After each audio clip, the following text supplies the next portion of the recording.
विषय चल रहा है राजधर्म विषय,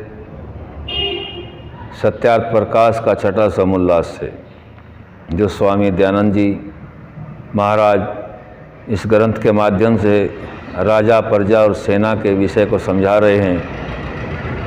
अब आगे का श्लोक है, शरीर कर्षणात् प्राणः क्षीयन्ते प्राणिनां यथा तथा राज्यामपि प्राणः क्षीयन्ते राष्ट्रकर्षणात्। जैसे प्राणियों के प्राण शरीरों के कर्षित करने से क्षीण हो जाते हैं, वैसे ही प्रजाओं को दुर्बल करने से राजाओं के प्राण और बल आदि बंधु सहित नष्ट हो जाते हैं। 12वां श्लोक है, राष्ट्रस्य संग्रहे नित्यं विद्यानविदमाचरेत् सुसंग्रहीत राष्ट्रौ हि पार्थिवः सुखमेधते। इसलिए राजा और राजसभा राजकार्य की सिद्धि के लिए ऐसा प्रयत्न करें कि जिससे राजकार्य यथावत सिद्ध हो। जो राजा राज्य पालन में सब प्रकार तत्पर रहता है, उसको सुख सदा बढ़ता है। आगे, द्वयोस्त्रियाणां पंचानां मध्ये गुलं मधिष्ठितं तथा ग्राम शतानां च कुर्याद् राष्ट्रस्य संग्रहम्। इसलिए 2, 3, 5 और 100 गांवों के बीच में राजस्थान रखे, जिसमें यथायोग्य वृत्ति अर्थात कामदार आदि राजपुरुषों को रखकर सब राज्य के कार्यों को पूर्ण करें। ग्रामस्याधिपतिं कुर्यादश ग्रामपतिं तथा विसन्तिशं सतेशं च सहस्रपतिमेव च। एक एक ग्राम में एक एक प्रधान पुरुष को रखे। इन्हीं 10 ग्रामों के ऊपर दूसरा, उन्हीं 20 गांवों के ऊपर तीसरा, उन्हीं 100 गांवों के ऊपर चौथा और उन्हीं 1000 गांवों के ऊपर 5वां पुरुष रखे। अर्थात जैसे आजकल एक ग्राम में एक पटवारी, उन्हीं 10 ग्रामों में एक थाना और 2 थानों पर एक बड़ा थाना, उन 5 थानों के ऊपर एक तहसील और 10 तहसीलों पर एक जिला नियत किया है। यह वही अपने मनु आदि धर्मशास्त्र से राजनीति का प्रकार लिया है। ग्राम दोषान् समुत्पन्नान् ग्रामिकै शनकै स्वयं संसेद ग्राम दशेशाय दशेशो विशस्ति शिनम।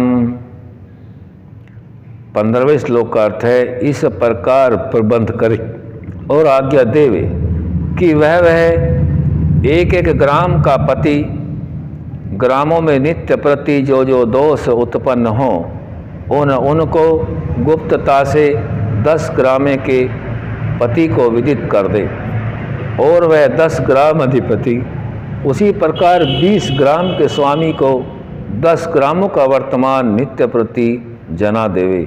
16वां श्लोक है, विसन्तिशस्तु तत्सर्वं सतेशाय निवेदयेत् संसेद ग्राम सतेस्तस्तु सहस्त्रपते स्वयं। और 20 ग्रामों का अधिपति 20 गांवों के वर्तमान 7 ग्राम अधिपति को नित्य प्रति निवेदन करें। वैसे 100 गांवों के पति आप सहस्त्राधिपति अर्थात 1000 ग्रामों के स्वामी को 100 ग्रामों के वर्तमान प्रतिदिन जनाया करें, और 20 ग्राम के 5 अधिपति 100 ग्राम के अध्यक्ष को, और वे 1000 के सहस्त्र के 10 अधिपति 10,000 के अधिपति को, और वे 10,000 के 10 अधिपति लक्ष ग्रामों को राजसभा को प्रतिदिन का वर्तमान जनाया करें और वे सब राजसभा महाराजसभा अर्थात सार्वभौम चक्रवर्ती महाराज सभा में सब भूगोल का वर्तमान जनाया करें। तेषां ग्राम्याणि कार्याणि पृथक्कार्याणि च वही राजोन्य सचिवः स्निग्धस्थानि पश्येदतन्द्रितः। 17वें श्लोक का अर्थ है, और एक एक 10 सहस्त्र ग्रामों पर 2 सभापति वैसे करे जिनमें से एक राज्यसभा में और दूसरा अध्यक्ष आलस्य छोड़कर सब न्यायाधीश आदि राजपुरुषों के कामों को सदा घूमकर देखते रहें। 18वां श्लोक है,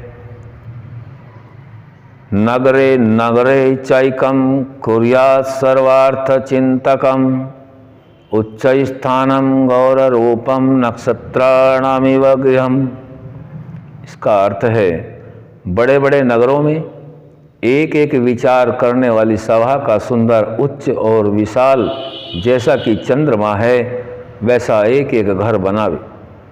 उनमें से बड़े बड़े विद्यावृद्ध कि जिनको विद्या से सब प्रकार की परीक्षा की हो वे बैठकर विचार किया करें। जिन नियमों से राजा और प्रजा की उन्नति हो वैसे वैसे नियम और विद्या प्रकाशित किया करें। 19वां श्लोक है, शैताननु परिक्रमो तत्सर्वानेव सदा स्वयं तेषां व्रतं परिणयेत् सम्यग्राष्ट्रेषु तच्चरैः।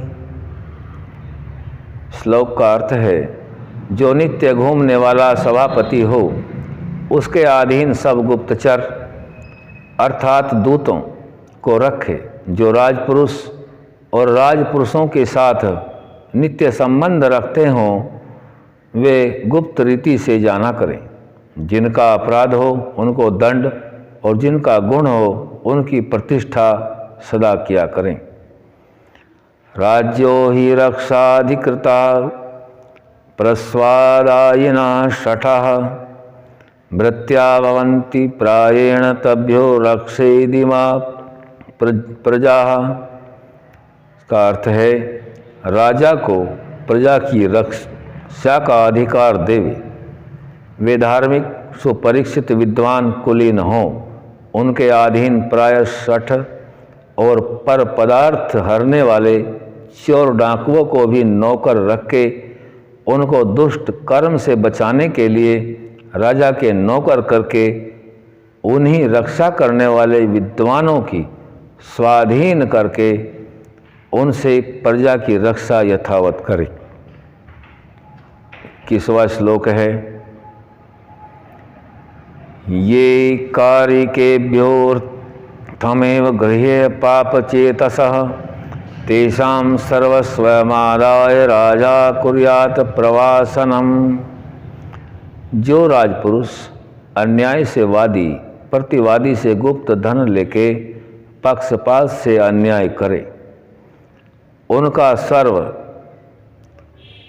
सर्वहरण करके यथा योग्य दंड देकर ऐसे देश में रखे जहाँ से पुनः लौटकर न आ सके, क्योंकि यदि उसको दंड न दिया जाए तो उसको देख के अन्य पुरुष भी ऐसे दुष्ट काम करें और दंड दिया जाए तो सभी बचे रहें। परंतु जितने से उन राजपुरुषों का योग अक्षेम भली बाती हो और वे भली भांति धनाढ्य भी हों, उतना धन व भूमि राजा की ओर से मासिक व वार्षिक अथवा एक बार मिला करे, और जो वृद्ध हों उनको भी आधा मिला करे। परंतु यह ध्यान में रखें कि जब तक वे जिएं तब तक वह जीविका बनी रहे, पश्चात नहीं। परंतु इनके संतानों का सत्कार व नौकरी उनके गुण के अनुसार अवश्य देवे, और जिनके बालक जब तक समर्थ हों उनकी स्त्री जीती हो तो उनके सबके निर्वाहार्थ राज्य की ओर से यथायोग्य धन मिला करे, परंतु जो उसकी स्त्री व लड़के कुकर्मी हो जाएं, कुछ भी उनको नहीं देना चाहिए। ऐसी नीति बना कर के राजा बराबर रखे। आज यहीं तक। ओम शम।